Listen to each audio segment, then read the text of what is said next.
এই যে দেখুন এখানে একটা প্যাকেজিং আমি দেখাচ্ছি, এরকম ট্রান্সপারেন্ট,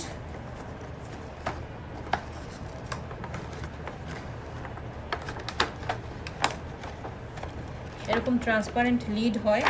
আর এইখানে আপনি এরকম একটা চকলেট বার রেখেও তার সাথে আরও মিনি চকলেট যদি থাকে সেগুলোও দিতে পারবেন, ঠিক আছে।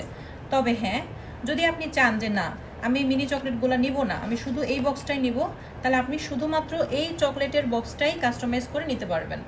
এটা আমি মমস ক্রিয়েশন পেজ থেকে নিয়েছি, মমস ক্রিয়েশন এই পেজটা থেকে নিয়েছি। পেজ থেকে কাস্টমাইজ করে বানিয়ে নিতে পারবেন, তার সাথে এরকম লিড পেয়ে যাবেন, ঠিক আছে।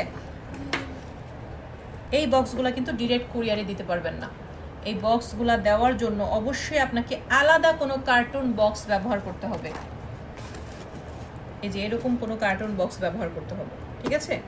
এই প্যাকেজিংটাকে আবার এইরকম কার্টুন বক্সে ভরে তারপরে সেটাকে ডেলিভারিতে দিতে পারবেন। আচ্ছা, এবার আসি আরেকটা প্যাকেজিংয়ে।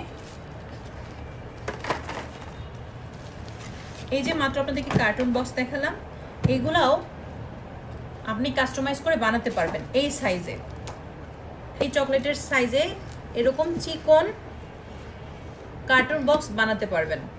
এরকম বানিয়ে আপনি কি করবেন, ছোট্ট চিকন কার্টুনের বক্স বানিয়ে সেটার মধ্যে আপনি এখানে একটু বেশি করে বাবল পেপার পেঁচিয়ে ওই চিকন বারের কার্টুন বক্সটাতে রেখে তারপরে আটকে সেটাকে আবার আরেকটা বাবল র্যাপ দিয়ে পেঁচিয়ে, অর্থাৎ কার্টুন বক্সটাকে আবার আরেকটা বাবল র্যাপ দিয়ে পেঁচিয়ে আপনি কুরিয়ারে দিতে পারবেন, ঠিক আছে। দেখুন এইটা সৌন্দর্যের জন্য আপনি ব্যবহার করতেই পারেন, কিন্তু এটাকে ডিরেক্ট কুরিয়ারে দিতে পারবেন না। এটা একদম কাগজের, তো একদম দুমড়ায় মুচড়ে যাবে। সো এইটাকে অবশ্যই কার্টুন বক্সে ভরে দিতে হবে। এই বক্সটা ব্যবহার করলে কার্টুন বক্স লাগবেই।